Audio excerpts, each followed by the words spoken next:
So a number of ways we automate the subscriber experience at ReCharge.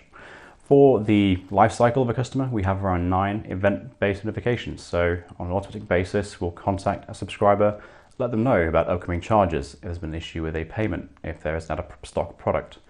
We'll also provide tools for the merchant to automate incentives. If you want to try and get someone to lock into a subscription over a one-time purchase, we'll make it very easy to create a free trial, for example, or an incentivized initial purchase versus recurring. We'll also, on an ongoing basis, whenever those orders are processed through our platform, we'll push them to Shopify for fulfillment in the exact same fashion as a one-time purchase. So all of your fulfillment flows are exactly the same from recurring and also one-time.